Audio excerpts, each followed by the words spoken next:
We're back. OUTniagara is embarking on a new initiative to build capacity and strengthen networks in the region's 2S LGBTQIA+ community. St. Catharines Regional Councillor Laura Yip has been hired as the project coordinator. Welcome to the program, Laura. Thank you, Mike. Tell us about this new initiative and how this came about. It's quite an exciting initiative. I think a number of people have used the word transformative, and I think it really has the potential to be transformative for Niagara. OUTniagara, my now employer, hired me and a project assistant to run this program that's funded by Women and Gender Equality Canada. So the grant was it's like $59 short of $300,000. And the bulk of the project, the largest piece of the project is to do a community strengths and needs assessment. What programs and services exist for 2S LGBTQIA individuals? What organizations that are offering programs to that community, are they doing it well?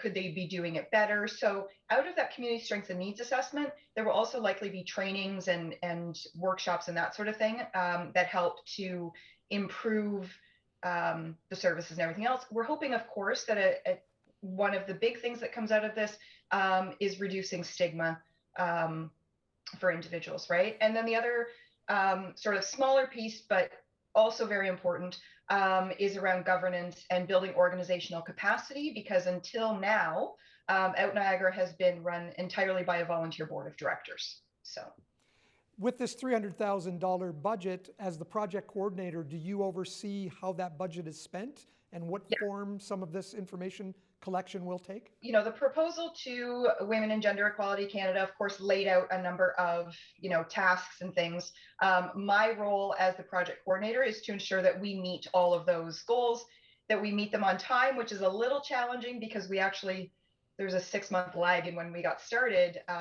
because everything is delayed due to COVID, right? So we're playing a little bit of catch up to get going. We will have a consultant actually carry out the community strengths and needs assessment, and doing our very best to recruit a regional advisory committee that isn't only representative of all 12 municipalities, but that is also as diverse as we can be, right? So ensuring that we have, good representation from Black people, Indigenous people, people of color, women, trans people, all of those things, just again, to ensure that we're getting the sort of broadest spectrum of voices. This really does look at all sectors of the marginalized areas of the community, and it's really a lot to take on. Has it been difficult for you in the early stages of it to really wrap your head around how important this could be for so many people? I don't know if it's difficult to wrap my head around how important it would be to so many people. Certainly, it is a very large task.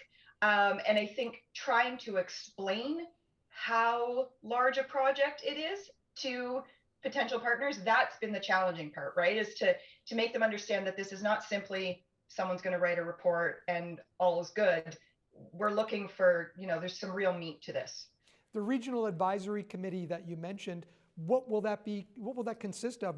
I'm sure you will need some people from other organizations that stand up for Indigenous peoples, for Black people, correct? We're looking at forming a regional advisory committee that is up to 20 people. So it's a large committee. They'll meet once a month and they'll help guide sort of where this community strengths and needs assessment goes and where it focuses. The membership criteria for the committee is that it's hopefully a majority of Black, Indigenous, and people of color who have lived experience with the 2S LGBTQIA community. That it's also multi-generational, right? So we're looking at ensuring that we have youth through to seniors on the committee.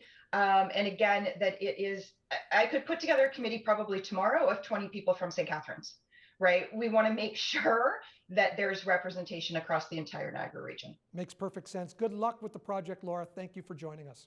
Thank you.